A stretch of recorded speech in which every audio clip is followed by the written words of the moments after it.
हमारी कक्षाएं चल रही हैं।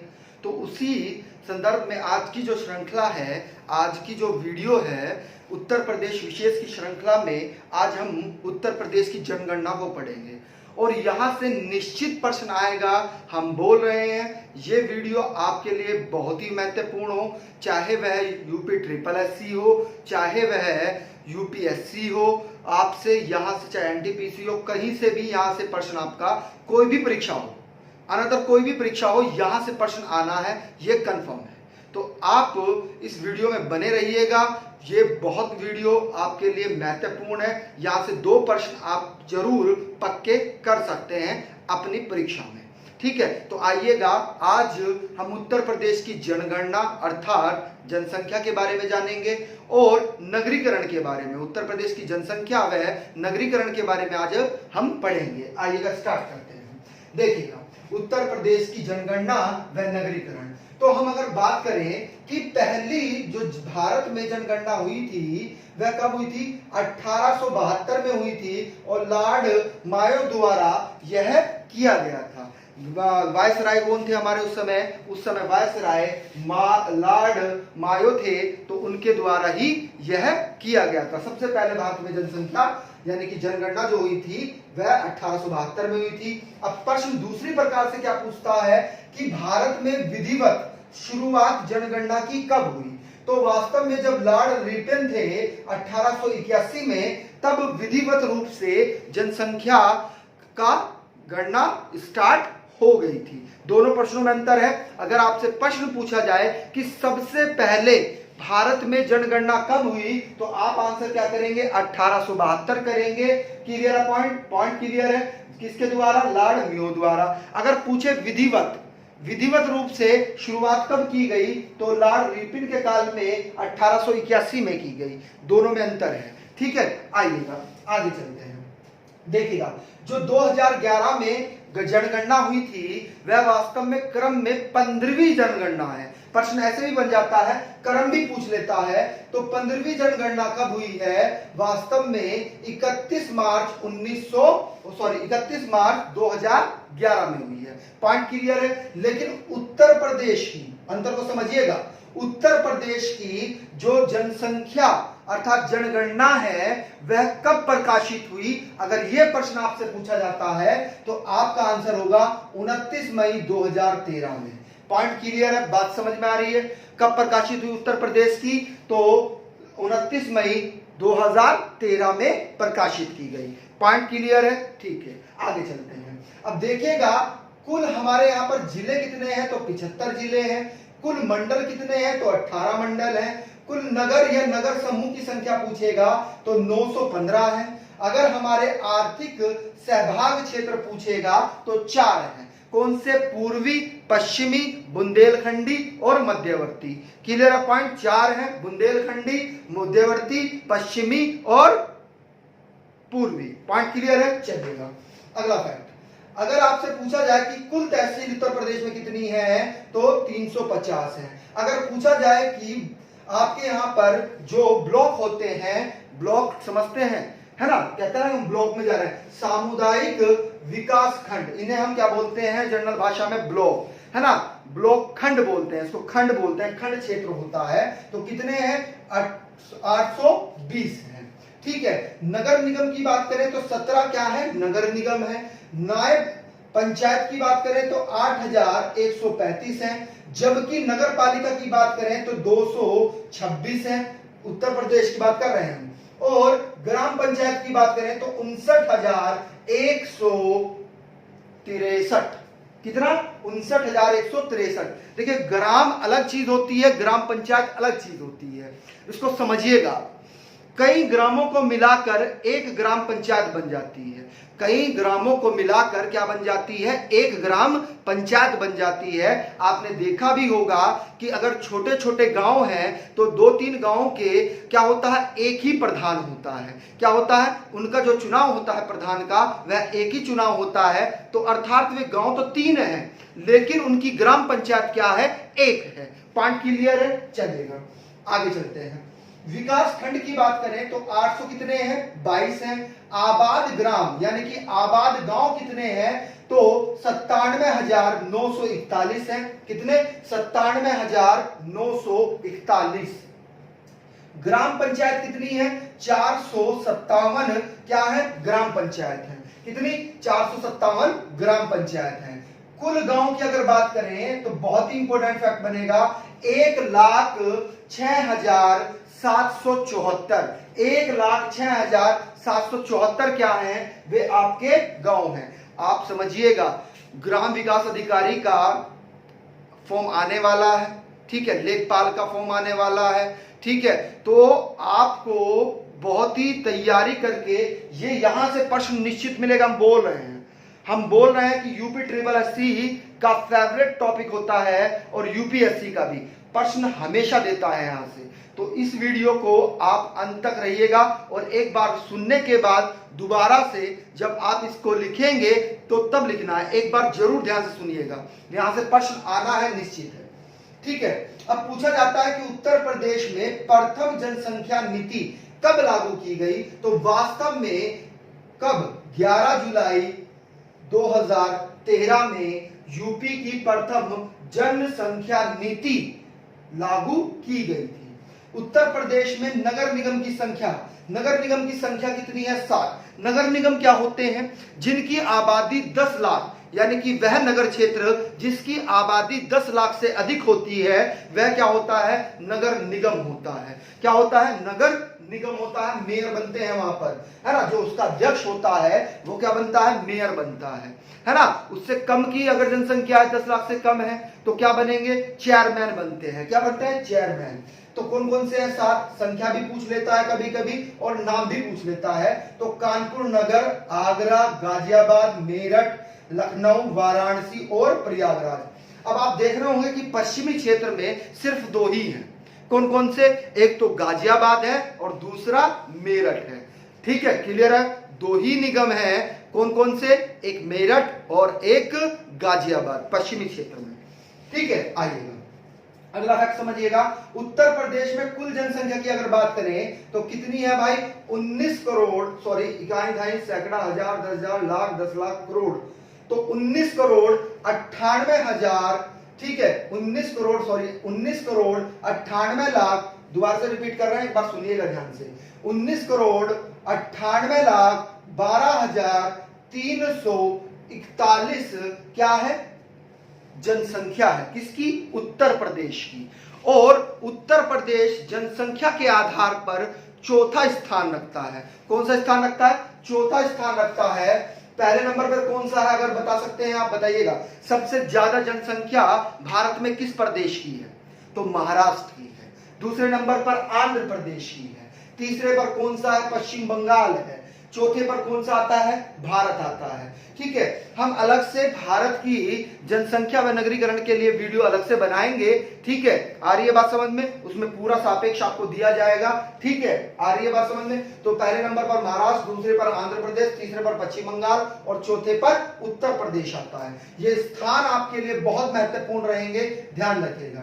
अब इसमें से अगर हम प्रतिशतता की बात करें कि पुरुषों की प्रतिशतता कितनी है, तो वास्तव में 52.28% है और प्रतिशतता के आधार पर उत्तर प्रदेश पहले स्थान पर है, ठीक है। पुरुषों की प्रतिशतता के आधार पर उत्तर प्रदेश प्रथम स्थान पर है। और अगर हम महिलाओं की बात करें, बिल्कुल ध्यान समझिएगा, यहां पर लिख लीजिएगा आप, महिला की बात करें तो महिला 47.27% और महिला के आधार पर भी, महिला प्रतिशत के आधार पर भी उत्तर प्रदेश का प्रथम स्थान है।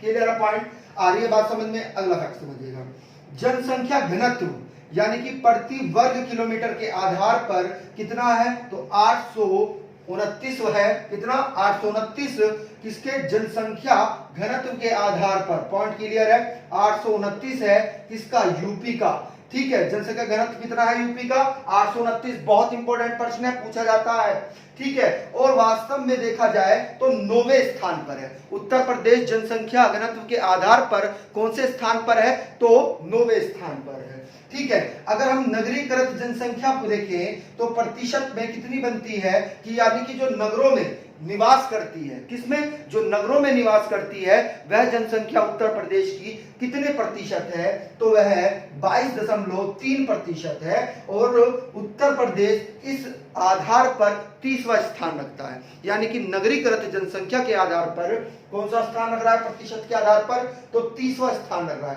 प्रतिशत के आधार पर बोल रहे हैं हम, क्लियर पॉइंट। आइएगा, अनुसूचित जाति, उत्तर प्रदेश में अनुसूचित जाति प्रतिशतता कितनी है, तो 20.7% है। और इस स्थान पर उत्तर प्रदेश तीसरे स्थान पर है प्रतिशतता के आधार पर। एससी जिसको बोलते हैं आप, क्या एससी बोलते हैं, तो एससी कास्ट प्रतिशतता में कितनी है, उत्तर प्रदेश में 20.7% है। और उत्तर प्रदेश का स्थान भारत में कौन सा है, किसकी, एससी की प्रतिशतता में तीसरा स्थान है। ठीक है। अगर हम बात करें एसटी प्रतिशतता की बात करें तो कितनी है, बहुत कम है, कितनी, 0.6% है। इससे पहले हमने जनजाति पढ़ाया था। हाँ, गीतांजलि क्लासेस पर नियमित हमारी कक्षाएं चल रही हैं। यदि आप अच्छी तरह से ब्रॉड स्तर पर यानी कि व्याख्यात्मक रूप से पढ़ना चाहते हैं तो आप गीतांजलि क्लासेस प्ले स्टोर से डाउनलोड कर सकते हैं और वहां आप नियमित रूप से हमारे से जुड़ सकते हैं। ठीक है, वहां पर पूर्ण व्याख्या आपको समझाई जाती है। रोज 2 लेक्चर जाते हैं अलग अलग सब्जेक्ट के। यूपी स्पेशल के जा रहे हैं वर्तमान में, और कौन से जा रहे हैं आपके, बहुत इंपॉर्टेंट है, दूसरा उत्तर प्रदेश विशेष हमने बताया, और दूसरा कॉन्स्टिट्यूशन अर्थात पॉलिटी। ठीक है, दोनों के जा रहे हैं। तो उसके आधार पर उत्तर प्रदेश 30वें स्थान पर है। यानी कि एसटी प्रतिशत के आधार पर, अनुसूचित जनजाति के आधार पर कितनी प्रतिशतता है, उत्तर प्रदेश में 0.6% है। और भारत का उत्तर प्रदेश का स्थान भारत में किस स्थान पर है इस आधार पर, तो 30वां स्थान है। अगला फैक्ट बहुत इंपॉर्टेंट, जन्म दर कितनी है उत्तर प्रदेश की, तो 27.2% है और दूसरे स्थान पर है। उत्तर प्रदेश के जन्म दर में दूसरे स्थान पर है। अगर हम बात करें शिशु मृत्यु दर की, यह भी पूछा जाता है, तो 50, कितनी दर है इसकी, 50 है। क्लियर पॉइंट, मृत्यु दर कितनी है, 50 है उत्तर प्रदेश की, है ना। क्लियर पॉइंट, आर्यवासम में। और इस स्थान पर है, कौन से स्थान पर है, तो चौथे स्थान पर है। कौन से, चौथे स्थान पर है। इस आधार पर चौथे स्थान पर है। देखिएगा, प्राकृतिक समृद्धि का मतलब क्या होता है, नेचुरल ग्रोथ जो होती है, नेचुरल ग्रोथ की बात कर रहे हैं। यानी कि प्राकृतिक समृद्धि दर कितनी है उत्तर प्रदेश की, तो वास्तव में 19.5% है। और इस आधार पर उत्तर प्रदेश का स्थान दूसरा है। ठीक है, शिशु की जनसंख्या कितनी है, प्रतिशतता के आधार पर शिशु क्या होते हैं, 0 से 6 वर्ष की आयु को के जो बच्चे होते हैं उन्हें हम शिशु में रखते हैं। कितने, दोबारा से बोल रहे हैं, सुनिएगा ध्यान से, 0 से कितना, 6 वर्ष तक की आयु के बच्चों को किस में रखते हैं हम, शिशु में रखते हैं। तो यहां पर प्रश्न ऐसे भी बन सकता है कि 0 से 6 वर्ष की आयु के बच्चों की मृत्यु दर कितनी है उत्तर प्रदेश की, तो 50 है। और इस स्थान पर भारत क्या है, चौथे स्थान पर है। कौन से स्थान पर है, चौथे स्थान पर है। ठीक है, आइएगा आगे चलते हैं। इस स्थान पर क्या है, गलती हो गई है, ध्यान से समझिएगा। शिशु वही पता लग जाता है एकदम, शिशु की जनसंख्या कितनी है भाई प्रतिशत में, 15%, 15.4% है। और प्रथम स्थान पर है, क्या है, प्रथम स्थान पर है शिशु जनसंख्या। यानी कि यहाँ पर शिशु की जनसंख्या में लगातार क्या आ रही है, वृद्धि हो रही है।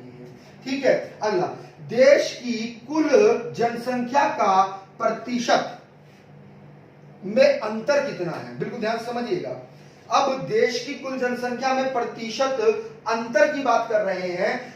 2001 में, बिल्कुल ध्यान समझिएगा, 2001 में 16.16% थी, जबकि, बिल्कुल अंतर को समझिएगा आप, अब कितनी है वर्तमान में, यानी कि 2000 किसके अनुसार, 2011 के अनुसार, क्योंकि अगली 2021 में होनी है। हर 10 वर्ष बाद क्या होती है, आपकी जनगणना होती है। तो 2021 में कौन सी हो जाएगी, 16वीं जनगणना हो जाएगी। तो 16 50% है। तो इन दोनों का अगर हम अंतर निकालेंगे तो क्या हुआ, वास्तव में वृद्धि हुई है। क्या हुई है, वृद्धि हुई है। यानी कि देश की कुल जनसंख्या की प्रतिशतता की अगर हम बात करें तो उसमें दशमलव कितना 3-4 की वृद्धि हुई है। प्लस लगाया है, इसका मतलब क्या हुई है, वृद्धि हुई है। क्लियर है पॉइंट। अगला देखिएगा, लिंगानुपात में वृद्धि कितनी हुई है, तो वास्तव में 14 क्या हुआ है, 14 अंक की वृद्धि हुई है। किसमें, लिंगानुपात में। क्योंकि पहले कितनी थी, पहले 898 थी। कब, 2001 की बात कर रहे हैं। अब 2011 में कितनी हो गई है, 912 हो गई है। तो 14 अंकों की क्या हुई है, वृद्धि हुई है। किसमें, लिंगानुपात में। कहां पर, उत्तर प्रदेश में। ठीक है। अगला देखिएगा, सर्वाधिक लिंगा अनुपात जिले कौन कौन से हैं, तो जौनपुर पहले स्थान पर है और इसका लिंगानुपात कितना है, 1024। यानी कि 1000 महिलाओं पर 1024 क्या है, बहुत ही, लिंगानुपात का मतलब है अंतर महिलाओं का और पुरुषों का, है ना। लिंगानुपात का अंतर, लिंगानुपात का मतलब क्या होता है, अंतर होता है किसका, महिलाओं का और पुरुषों का। क्लियर है पॉइंट। तो जौनपुर पहले स्थान पर है, कितना है, 1024। जौनपुर वाले अगर हमारी वीडियो देख रहे होंगे तो उनको बहुत बहुत बधाई। ठीक है, क्योंकि महिलाओं को क्या करना है, साक्षरता बनाना है और उन्हें अपने देश के साथ ऊपर लेकर जाना है, देश की वृद्धि में उनको साथ रखना है, समृद्धि में साथ रखना है। ठीक है। तो आजमगढ़ दूसरे स्थान पर, देवरिया तीसरे स्थान पर है। आप अगर एक भी याद कर लेंगे, 2 तक भी याद करेंगे चल जाएगा, है ना। आइएगा, न्यूनतम की बात करें अगर हम, यानी कि न्यूनतम लिंगानुपात कहां पर है, तो गौतम बुद्ध नगर में है। कितना, 851। 1000 पर कितनी महिलाएं हैं, 851 महिलाएं हैं। ठीक है। दूसरे नंबर पर बागपत है और तीसरे नंबर पर हमीरपुर है। क्या है, हमीरपुर। अगर हम बात करें कि सर्वाधिक शिशु लिंगानुपात, फिर वही 0 से 6 वर्ष के बच्चों की बात कर रहे हैं कि सर्वाधिक शिशु लिंगानुपात कहां पर है, तो बलरामपुर में है। और बलरामपुर में कितना है, यानी कि 950 है। कितना, 950 लिंगानुपात। ठीक है। और दूसरे नंबर पर संत कबीर नगर, तीसरे नंबर पर हमीरपुर है। क्लियर है पॉइंट। न्यूनतम अगर हम बात करें शिशु लिंगानुपात की, तो न्यूनतम शिशु लिंगानुपात में पहले स्थान पर कौन है, तो बागपत है। कितना, 841। कितना, 841। उसके बाद गौतम बुद्ध नगर है, उसके बाद गाजियाबाद है। Clear point. ये नीचे का आपको नहीं दिखाई दे रहा होगा, हम बोल रहे हैं, आप लिख लीजिएगा। ठीक है। देखिएगा, ग्रामीण, सर्वाधिक ग्रामीण लिंगानुपात, सर्वाधिक ग्रामीण यानी कि ग्राम में, ग्रामीण क्षेत्र में सर्वाधिक लिंगानुपात किन जिलों में है, तो बलरामपुर में है, संत कबीर नगर में है और बहराइच में है। अगर हम न्यूनता की बात करें, न्यूनतम की, यानी कि सर्वाधिक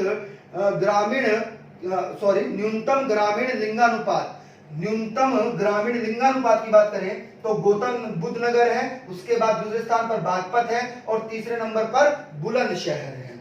ठीक है। अगर हम बात करें, ये पॉइंट आपके लिए बहुत इंपॉर्टेंट रहेंगे जो नीचे के हैं, यहां से प्रश्न बार बार परीक्षाओं में बनता है। देखिएगा, सर्वाधिक एससी यानी कि सर्वाधिक अनुसूचित जाति कहां पर निवास करती है, तो सीतापुर पहले स्थान पर है, प्रयागराज दूसरे स्थान पर है और हरदोई तीसरे स्थान पर है। अगर हम न्यूनता की बात करें कि सबसे कम अनुसूचित जनजाति कहां पर निवास करती है, तो बागपत में निवास करती है, उसके बाद श्रावस्ती में निवास करती है, उसके बाद गौतम बुद्ध नगर में। यानी कि सबसे कम बागपत, उससे ज्यादा श्रावस्ती, उससे ज्यादा गौतम बुद्ध नगर।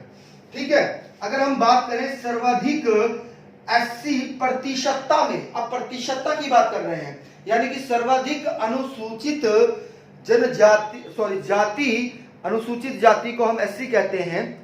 ठीक है। तो उसमें अब प्रतिशतता की बात कर रहे हैं, तो प्रतिशतता के आधार पर कौशाम्बी पहले स्थान पर है, दूसरे स्थान पर सीतापुर और तीसरे पर हरदोई है। अगर हम बात करें कि न्यूनतम SC अर्थात अनुसूचित जाति प्रतिशतता के आधार पर, तो बागपत में सबसे कम, उससे ज्यादा बरेली में, उससे ज्यादा बलरामपुर में। क्लियर है पॉइंट? आ रही है बात समझ में?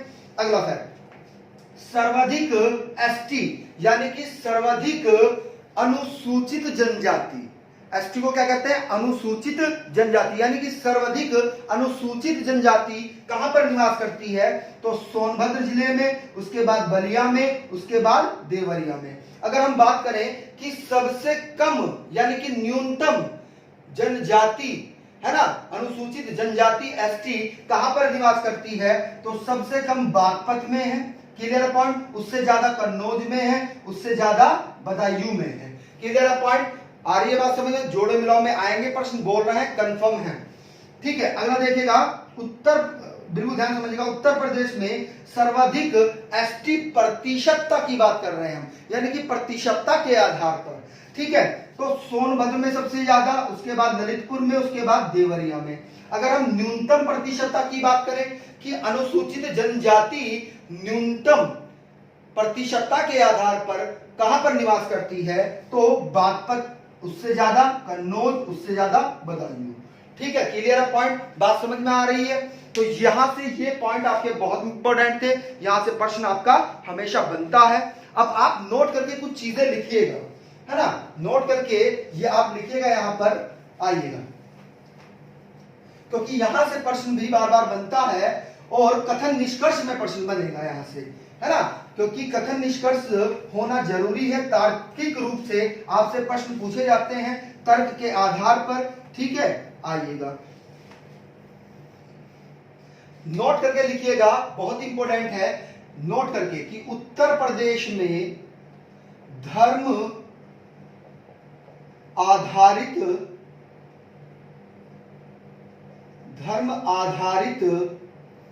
जनसंख्या। ठीक है, तो 2011 के अनुसार की बात करेंगे हम, कौन सी? 15वीं के अनुसार, 15वीं जनगणना के अनुसार बात करेंगे। ठीक है, तो इसमें अब धर्म के आधार पर बताया गया है, तो यहां पर सबसे पहले लिखिएगा कि हिंदू सबसे ज्यादा है। कौन से धर्म के लोग? हिंदू। कितने हैं? 79.73। ठीक है, अगला कौन सा धर्म है? यहां पर मुस्लिम धर्म है। मुस्लिम धर्म 19 कितना? 26% है। ठीक है, अगला सिख है। सिख कितना है? सिख है 0.23%। अगर हम ईसाई की बात करें, ईसाई धर्म कितना है यहाँ पर? तो 0.18% है। अगर हम बात करें कि बौद्ध धर्म के लोग कितने हैं यहाँ पर उत्तर प्रदेश में, तो 0.10 है। ठीक है, अगर हम बात करें कि अन्य में जो आ जाएंगे, कौन कौन से, बहुत सारे धर्म है, कौन कौन से धर्म है, यानी कि एलोगेथिक, एंग्लो, है ना, अलग अलग धर्म होते हैं, वो मानते हैं, है ना, तो उसमें आपका 0.01 से लेकर कितना? 0.24 तक ये है। यहां से भी प्रश्न आपका बनता है, बार बार परीक्षाओं में पूछा जाता है। अब एक चीज और यहां पर लिखिएगा कि उत्तर प्रदेश में सबसे कम जनसंख्या किस धर्म की है? तो वास्तव में जैन धर्म की है। किसकी है? जैन धर्म की। पॉइंट क्लियर है? बात समझ में आ रही है?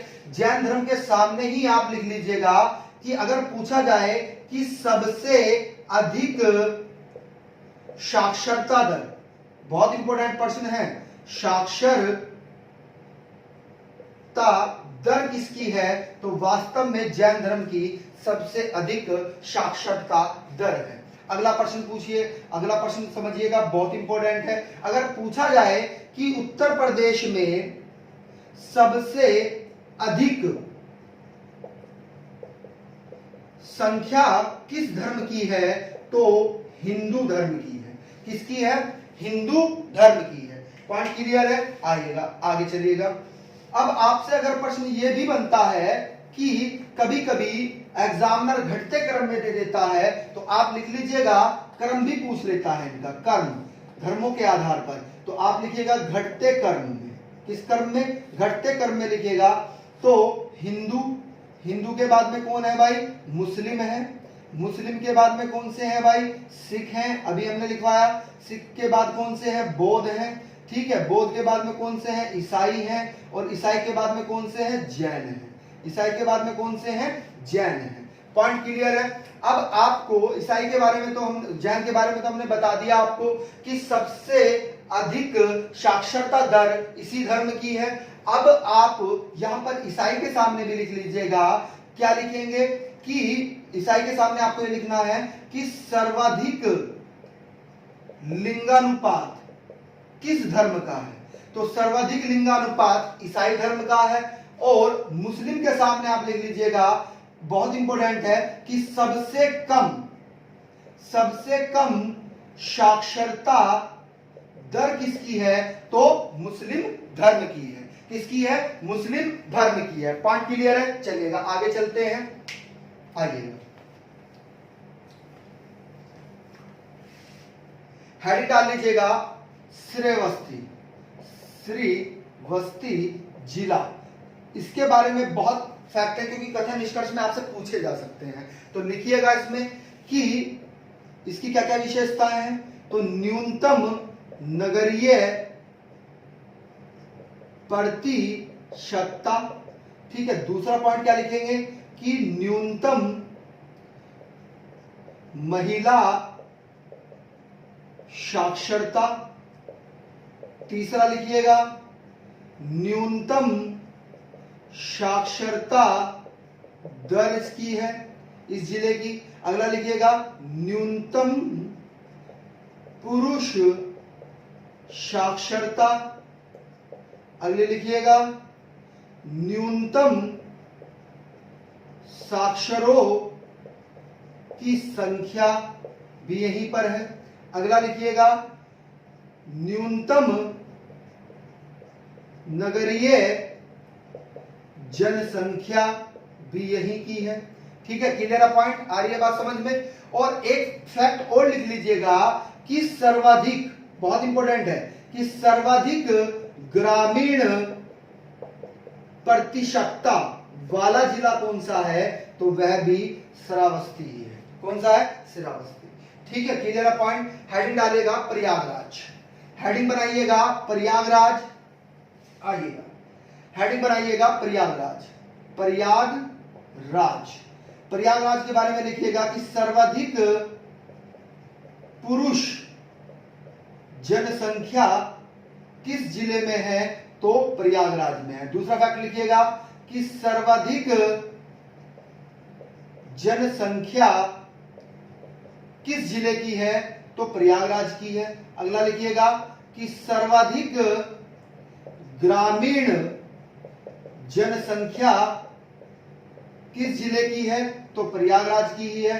अगला लिखिएगा कि सर्वाधिक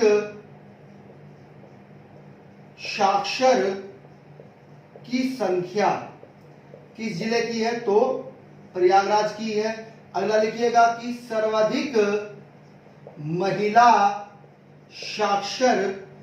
महिला जनसंख्या लिखिएगा, ना साक्षर नहीं, जनसंख्या लिखिएगा। Clear point? ये इसके फैक्ट थे, ये भी बार बार परीक्षाओं में पूछे जाते हैं कथन निष्कर्ष में। हेडिंग बना लीजिएगा गाजियाबाद। हेडिंग बना लीजिएगा गाजियाबाद। ठीक है, आइएगा, हेडिंग बनाइएगा गाजियाबाद। हम गाजियाबाद की बात कर रहे हैं, तो पूछा जाएगा कि न्यूनतम ग्रामीण प्रतिशतता किसकी है भाई? तो गाजियाबाद की है। दूसरा लिखिएगा इसी में ही कि सर्वाधिक नगरीय जनसंख्या प्रतिशत, क्या जनसंख्या प्रतिशत किसकी है? तो गाजियाबाद की है। अगला लिखिएगा कि सर्वाधिक जनसंख्या घनत्व, जनसंख्या घनत्व की बात करें तो वह भी किसकी है? गाजियाबाद की है। बहुत इंपॉर्टेंट फैक्ट है ये। अगला फैक्ट समझिएगा, सर्वाधिक नगरीय जनसंख्या किसकी है? ये भी बहुत इंपॉर्टेंट फैक्ट है। तो वह भी किसकी है? वह भी किसकी है? गाजियाबाद की है, प्रतिशतता के आधार पर भी और वैसे भी। क्लियर है पॉइंट? आइएगा, आपको कंफ्यूज किया जाता है प्रतिशतता देकर, है ना। लेकिन कंफ्यूज नहीं होना है, एक एक आंकड़ा आपको दिया जा रहा है, संपूर्ण आंकड़ा आपको यहां पर दिया जाएगा। ठीक है, अगला हेडिंग बनाइएगा बागपत। अगला हेडिंग बनाइएगा बागपत। बागपत में लिखिएगा कि न्यूनतम शिशु लिंगानुपात कहां पर, किस जिले में पाया जाता है, तो वास्तव में आपका बागपत में है। आपसे पूछा जाता है कि न्यूनतम एससी यानी कि अनुसूचित जनसंख्या कहां पर है, तो वह भी बागपत में है। अगला फैक्ट समझिएगा कि न्यूनतम, बहुत इंपॉर्टेंट फैक्ट है, न्यूनतम एससी कहां पर है, तो कहां पर है न्यूनतम एससी, बागपत में है। ये देखिएगा, अंतर समझिएगा। यहां पर बात की जा रही है कि अनुसूचित जनजाति सबसे कम कहां पर है, तो गाजियाबाद में है। अगर जनसंख्या के आधार, सॉरी, बागपत में है। अगर जनसंख्या के आधार पर पूछ रहा है तो तब भी क्या है, बागपत ही है। माइनर अंतर होता है और कोई अंतर नहीं है। अगर पूछा जाए कि न्यूनतम एसटी जनसंख्या कहां पर है, तो बागपत में। कहां पर, बागपत में। क्लियर है पॉइंट, आ रही है बात समझ में। अगला फैक्ट, हेडिंग बनाइएगा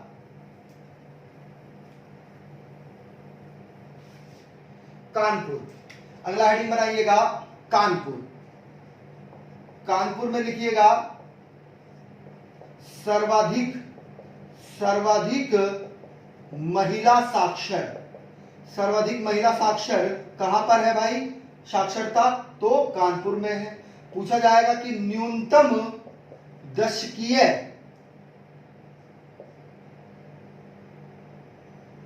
वृद्धि कहां पर हुई है, तो कानपुर में। 10 की वृद्धि का मतलब है यानी कि 2001 की जनगणना और 2011 की जनगणना में जो वृद्धि हुई है, तो वह सबसे ज्यादा किस जिले में हुई है, तो वह कानपुर में हुई है। क्योंकि हर 10 वर्ष बाद क्या होता है, आपकी जनसंख्या दोबारा से की जाती है। क्लियर पॉइंट, आइएगा अगला फैक्ट समझिएगा। अगला डालेगा बलरामपुर। बलरामपुर, तो बलरामपुर में लिखिएगा कि सर्वाधिक शिशु लिंगानुपात। लिंगानुपात कहां पर है, तो बलरामपुर में है। पूछा जाएगा कि सर्वाधिक ग्रामीण शिशु लिंगानुपात। शिशु लिंगानुपात कहां पर है, तो बलरामपुर में है। कहां पर है, बलरामपुर में। Clear point. हेडिंग बनाइएगा गौतम बुद्ध नगर। हेडिंग बनाइएगा गौतम बुद्ध नगर। आइएगा गौतम बुद्ध नगर हेडिंग बनाइएगा। इसमें पहला फैक्ट लिखिएगा कि न्यूनतम ग्रामीण लिंगानुपात कहां पर है, तो गौतम बुद्ध नगर में। लिखिएगा न्यूनतम, गौतम बुद्ध नगर शायद हमने पढ़ा दिया है आपको, है ना। आइएगा एक मिनट, चलिए कोई नहीं, हम दोबारा से रिपीट कर देते हैं। ठीक है, तो गौतम बुद्ध ग्रामीण लिंगानुपात गौतम बुद्ध नगर, न्यूनतम ग्रामीण जनसंख्या गौतम बुद्ध नगर में है। न्यूनतम लिंगानुपात कहां पर है, बागपत में है। सर्वाधिक पुरुष साक्षरता कहां पर है, तो गौतम बुद्ध नगर में है। सर्वाधिक दशकीय वृद्धि कहां पर हुई है, तो गौतम बुद्ध नगर में हुई है। ठीक है, अगला हेडिंग बनाइएगा प्रयागराज। प्रयागराज इलाहाबाद। इसमें लिखिएगा कि सर्वाधिक पुरुष जनसंख्या कहां पर है, तो प्रयागराज में है। अगला लिखिएगा कि सर्वाधिक, ठीक है, सर्वाधिक जनसंख्या कहां पर है, तो प्रयागराज में है। अगला लिखिएगा कि सर्वाधिक ग्रामीण जनसंख्या कहां पर है, तो प्रयागराज में है। अगर पूछा जाए आपसे, बहुत इंपॉर्टेंट फैक्ट है कि सर्वाधिक साक्षर की संख्या कहां पर है, तो प्रयागराज में है। इसमें दोनों आ जाएंगे, महिला भी और पुरुष भी। अगर पूछा जाए कि सर्वाधिक महिला जनसंख्या कहां पर है, तो वह भी प्रयागराज में है। पॉइंट क्लियर है, बात समझ में आ रही है। ठीक है, तो आइएगा अब आगे चलते हैं। ये कुछ इंपॉर्टेंट फैक्ट थे जो कथन निष्कर्ष में आपसे पूछे जा सकते हैं। ठीक है, आइएगा इसको रफ कर देते हैं, आगे चलते हैं। देखिएगा, अगर आपसे पूछा जाए कि उत्तर प्रदेश का क्षेत्रफल कितना है, तो उत्तर प्रदेश का क्षेत्रफल है 2,40,928 वर्ग किलोमीटर। क्लियर है पॉइंट। अगर हम बात करें कि लिंगानुपात कितना है उत्तर प्रदेश का, तो 212 क्या है, लिंगानुपात है उत्तर प्रदेश का, और लिंगानुपात के अनुसार उत्तर प्रदेश का 26वां स्थान है। ठीक है, शिशु लिंगानुपात कितना है, बहुत इंपॉर्टेंट फैक्ट है ये दोनों बहुत इंपॉर्टेंट है, बार बार परीक्षाओं में पूछे जाते हैं। तो शिशु लिंगानुपात कितना है, 902 है, और इसके आधार पर भी उत्तर प्रदेश का स्थान 26वां है। स्थानों से भी प्रश्न बनते हैं। ठीक है, आइएगा, उत्तर प्रदेश साक्षरता दर प्रतिशतता कितनी है, प्रतिशतता दिया है तो 67.7, इस आधार पर 29वां स्थान है। और पुरुषों की साक्षरता दर कितनी है प्रतिशतता के आधार पर, तो 77.3%, और महिला साक्षरता दर प्रतिशत के आधार पर कितनी है, 57.3%, और इस आधार पर 31वां स्थान है। महिलाओं के आधार पर कौन सा है, 31वां स्थान है। पॉइंट क्लियर है, बात समझ में आ रही है। यहां से ये प्रश्न बहुत इंपॉर्टेंट बनेगा आपका, बार बार परीक्षाओं में पूछा जाता है। ठीक है, अगला देखिएगा, ग्रामीण जनसंख्या प्रतिशतता के आधार पर कितना है भाई, ग्रामीण जनसंख्या प्रतिशतता के आधार पर 77.7% है, और 5वें स्थान पर है। इस आधार पर 5वें स्थान पर है। ग्रामीण साक्षरता दर प्रतिशतता के आधार पर कौन कितना है, 65.46% है, और इस आधार पर दूसरे स्थान पर है। क्लियर पॉइंट, आ रही है बात समझ में।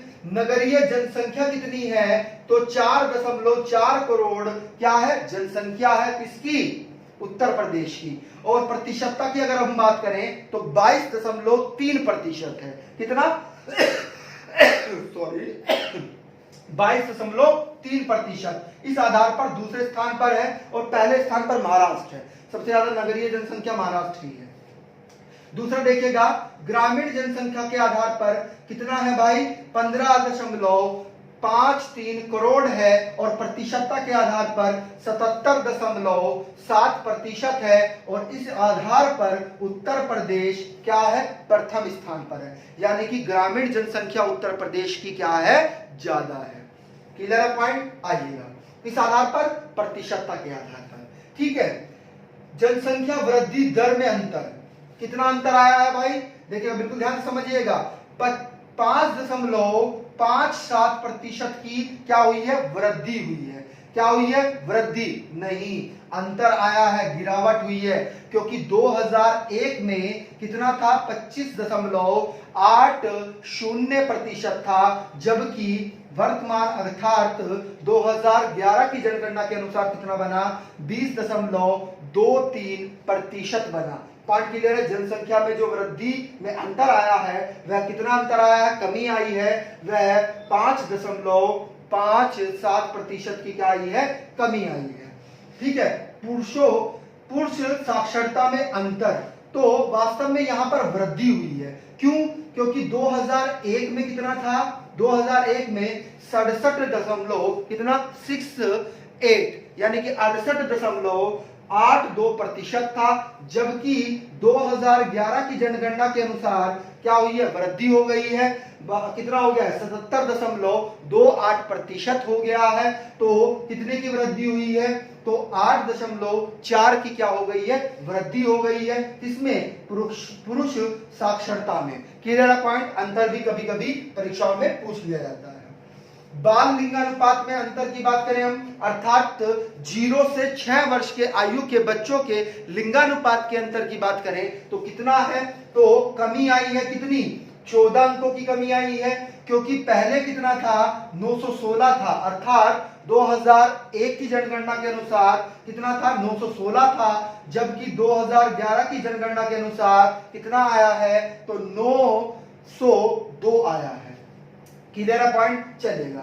अब अगर हम बात करें कि महिलाओं की साक्षरता में कितना अंतर आया है, तो महिलाओं की साक्षरता में वास्तव में वृद्धि हुई है। क्यों, क्योंकि 2001 में क्या थी, 2.2% था, लेकिन 2011 की जनगणना के अनुसार कितना बना है? तो 57.18% बना है, अर्थात 14.96 की क्या हुई है? वृद्धि हुई है। पॉइंट क्लियर है? आइएगा आगे चलते हैं। साक्षरता में अंतर की अगर हम बात करें तो वास्तव में क्या हुई है? वृद्धि हुई है। क्या हुई है? वृद्धि हुई है, क्योंकि 2001 की जनगणना के अनुसार कितना था? तो 56.27% था, जबकि 2011 की जनगणना के अनुसार कितना है? तो 67.68% है, अर्थात 11.41 की क्या हुई है? वृद्धि हुई है। जहां पर प्लस लिखा है वहां पर वृद्धि है। क्लियर है पॉइंट? कुल, ये भी प्रश्न बहुत इंपॉर्टेंट है, पूछा जाता है, कुल जीवन प्रत्याशा यानी कि जीने की, यानी कि कितने वर्ष तक मैक्सिमम लोग जीते हैं, है ना? तो 62.7 वर्ष की आयु तक ही लोग बात क्या रहते हैं? उत्तर प्रदेश के जीवित रहते हैं। अब इसमें अगर हम पुरुषों की बात करें तो पुरुषों की कितनी है? तो पुरुषों की 61.8% वर्ष है, ठीक है। जबकि महिलाओं की अगर हम बात करें तो ज्यादा है, कितनी है? 63.7 वर्ष है। क्लियर है? यानी कि महिलाएं पुरुषों से ज्यादा जीवित रहती हैं, ज्यादा जल्दी नहीं मरती हैं, ठीक है। अगला फैक्ट देखिएगा कि सर्वाधिक जनसंख्या वाले जिले, यानी कि सर्वाधिक जनसंख्या उत्तर प्रदेश में किस किस जिले में है? तो प्रयागराज में है, ठीक है, उसके बाद मुरादाबाद में है, उसके बाद गाजियाबाद में है। अगर हम न्यूनतम जनसंख्या वाले जिलों की बात करें तो उसमें महुआ पहले स्थान पर आता है, उससे ज्यादा जनसंख्या चित्रकूट की है, उससे ज्यादा जनसंख्या किसकी है? हमीरपुर की है, ठीक है। सर्वाधिक पुरुष जनसंख्या किस जिले में है? तो पुरुषों की अगर हम बात करें तो वहां पर भी प्रयागराज पहले स्थान पर है, दूसरे पर आजमगढ़ है और तीसरे पर गाजियाबाद है। अगर हम बात करें कि सर्वाधिक महिला जनसंख्या किस जिले की है तो उसमें भी प्रयागराज प्रथम स्थान पर है, आजमगढ़ दूसरे स्थान पर है और जौनपुर तीसरे स्थान पर है। लेकिन अगर हम बात करें कि सर्वाधिक ग्रामीण जनसंख्या किस प्रदेश की है, जिले की है, तो उसमें भी प्रयागराज पहले स्थान पर है और आजमगढ़ दूसरे स्थान पर है और जौनपुर तीसरे स्थान पर है। अगर हम बात करें कि न्यूनतम ग्रामीण जनसंख्या कितनी है किस जिले की, तो पहले स्थान पर गौतम बुद्ध नगर आता है, दूसरे पर महुआ आता है और तीसरे पर हमीरपुर आता है। यहां से प्रश्न आएगा, कंफर्म है। एक प्रश्न यहीं से आना है, एक प्रश्न यहीं से बनना है, हम बोल रहे हैं। अगला फैक्ट, सर्वाधिक ग्रामीण प्रतिशतता तो किसकी है? श्रावस्ती की है, उसके बाद कुशीनगर, उसके बाद महाराजगंज की। न्यूनतम ग्रामीण प्रतिशतता की अगर हम बात करें तो उसमें गाजियाबाद पहले स्थान पर है, दूसरे पर लखनऊ और तीसरे पर कानपुर है। सर्वाधिक शिशु जनसंख्या, फिर वही 0 से 6 वर्ष के बच्चों की बात कर रहा है, उनकी जनसंख्या की बात कर रहा है कि सबसे ज्यादा जनसंख्या 0 से 6 वर्ष के बच्चों की है। तो इस स्थान पर भी प्रयागराज पहले स्थान पर है, दूसरे पर मुरादाबाद है और तीसरे पर गाजियाबाद है। न्यूनतम शिशु जनसंख्या, इस पर पहले स्थान पर महुआ है, उससे ज्यादा किसकी है? चित्रकूट की है, उससे ज्यादा किसकी है? हमीरपुर की है। सर्वाधिक नगरीय जनसंख्या, यानी कि सबसे ज्यादा नगरों में निवास करने वाली जनसंख्या जो है वह किस जिले की है? तो यहां पर भी आपका आंसर क्या हो जाएगा? गाजियाबाद। बहुत इंपॉर्टेंट फैक्ट है। उसके बाद लखनऊ है, उसके बाद कानपुर नगर है, कानपुर देहात भी है, एक कानपुर नगर है, तो कानपुर नगर पर आपको क्लिक करके आना है, ठीक है। न्यूनतम नगरीय जनसंख्या किसकी है? तो श्रावस्ती की है, उससे ज्यादा चित्रकूट की है, उससे ज्यादा कौशाम्बी की है। सर्वाधिक नगरीय जनसंख्या प्रतिशतता की बात पूछ रहे हैं हम, तो प्रतिशतता के आधार पर नगरीय जनसंख्या सबसे ज्यादा किसकी है? तो गाजियाबाद की है, उसके बाद लखनऊ की है, उसके बाद कानपुर की है। आपसे प्रश्न ये बनता है कि न्यूनतम नगरीय जनसंख्या प्रतिशतता के आधार पर किसकी है? तो कौन सा है भाई? बहुत इंपॉर्टेंट है, श्रावस्ती है, और दूसरे इससे ज्यादा किसकी है फिर भाई? कुशीनगर की, उससे ज्यादा महाराजगंज की है। Clear point? ये भी फैक्ट बहुत इंपॉर्टेंट है कि सर्वाधिक साक्षर वालों की संख्या किसकी है? इसको हम लिख देते हैं, दिखाई नहीं दे रहा होगा। पूछा जाएगा कि सर्वाधिक साक्षरों की संख्या। तो इसमें आपके कौन कौन से आ जाएंगे? पहले नंबर पर आपका प्रयागराज, क्या है? प्रयागराज। दूसरे स्थान पर आपका कानपुर है। तीसरे स्थान पर आपका लखनऊ है। क्या है? लखनऊ। क्लियर है पॉइंट? अगला ही फैक्ट क्या है? अगर हम न्यूनतम की बात करें कि न्यूनतम साक्षरों की संख्या किस जिले में सबसे कम है, तो इसमें पहले स्थान पर आ जाएगा आपका श्रावस्ती, ठीक है। दूसरे स्थान पर आ जाएगा आपका महुआ, ठीक है। और तीसरे स्थान पर क्या आ जाएगा आपका? चित्रकूट। क्या आ जाएगा? चित्रकूट। पॉइंट क्लियर है? बात समझ में आ रही है? चलेगा, आगे चलते हैं, देखिएगा। अगर आपसे पूछा जाए कि सर्वाधिक दशकीय वृद्धि किस जिले में हुई है, तो पहले स्थान पर गौतम बुद्ध नगर, दूसरे स्थान पर गाजियाबाद और तीसरे स्थान पर श्रावस्ती। अगर पूछा जाए कि न्यूनतम दशकीय वृद्धि किसमें हुई है, यानी कि सबसे कम कानपुर में हुई है, उससे ज्यादा कहां पर हुई है? हमीरपुर में हुई है, उससे ज्यादा कहां हुई है? बागपत में हुई है। अगर आपसे पूछा जाए कि सर्वाधिक जनसंख्या घनत्व वाला जिला कौन सा है, तो आपका आंसर क्या हो गया? गाजियाबाद। और दूसरे स्थान पर क्या होगा? वाराणसी होगा। अगर पूछा जाए कि न्यूनतम जनसंख्या घनत्व किसकी है, तो ललितपुर की है, उससे ज्यादा किसकी है? सोनभद्र की है, ठीक है। अगर आपसे पूछा जाए कि सर्वाधिक साक्षरता दर, ये बहुत इंपॉर्टेंट है, पूछा जाएगा, है ना। सर्वाधिक साक्षरता दर किसकी है, तो गौतम बुद्ध नगर की है, उसके बाद कानपुर की है, उसके बाद औरैया की है। किसकी? औरैया का तीसरा स्थान है इस पर सर्वाधिक साक्षरता दर के स्थान पर। न्यूनतम साक्षरता दर किसकी है? श्रावस्ती की है। उससे कम, उससे ज्यादा किसकी है? बहराइच की। उससे ज्यादा किसकी है? बलरामपुर की है, ठीक है। सर्वाधिक पुरुष साक्षरता किसकी है भाई, तो गौतम बुद्ध नगर की है, उसके बाद औरैया की है, उसके बाद गाजियाबाद की है। अगर बात करी जाए कि न्यूनतम महिला साक्षरता वाला जिला कौन सा है, तो श्रावस्ती पहले स्थान पर, उससे ज्यादा बहराइच, उससे ज्यादा बलरामपुर, ठीक है। सर्वाधिक महिला साक्षरता दर, अब दर की बात कर रहे हैं, महिला साक्षरता दर की बात कर रहे हैं, तो इसमें पहले स्थान पर क्या आता है? सर्वाधिक महिला साक्षरता दर में कानपुर आता है। बहुत इंपॉर्टेंट फैक्ट है, पूछा जाता है। ये सर्वाधिक महिला साक्षरता दर की बात कर रहे हैं, तो कानपुर है, उसके बाद लखनऊ है, उसके बाद गौतम बुद्ध नगर है, ठीक है। अगर हम बात करें कि न्यूनतम महिला साक्षरता दर, तो इसमें पहले स्थान पर श्रावस्ती है, उससे ज्यादा बलरामपुर, उससे ज्यादा बहराइच है।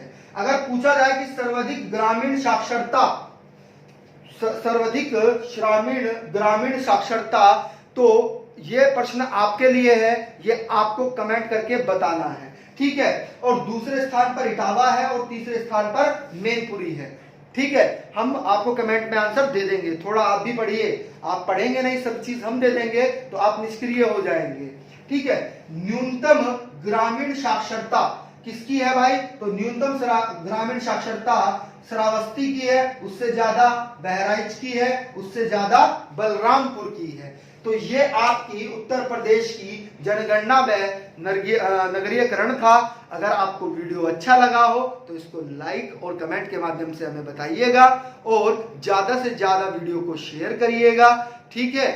और अगर आपको हमारे से जुड़ना है नियमित रूप से, तो आप गूगल प्ले स्टोर से गीतांजलि क्लासेस एप्लीकेशन को डाउनलोड कर सकते हैं। वहां पर नियमित रूप से हमारी व्याख्यात्मक रूप से यूपीएससी का बैच चल रहा है, जिसमें 2 कक्षाएं लगातार दी जाती हैं, प्रतिदिन संडे का अवकाश रहता है, तो आप हमारे से वहां पर भी जुड़ सकते हैं, ठीक है। डिस्क्रिप्शन में हम आपको अपना टेलीग्राम चैनल का लिंक सेंड कर देंगे, तो आप वहां पर भी हमारे से जुड़ सकते हैं। और फेसबुक पेज का भी लिंक हम आपको सेंड कर देंगे डिस्क्रिप्शन में, तो आप हमारे से वहां पर भी जुड़ सकते हैं। कोई भी जानकारी लेना हो तो आप टेलीग्राम और फेसबुक पेज के माध्यम से हमारे से पूछ सकते हैं, ठीक है। तो अगर अब हम आपसे इजाजत चाहते हैं, मिलते हैं नेक्स्ट वीडियो के साथ।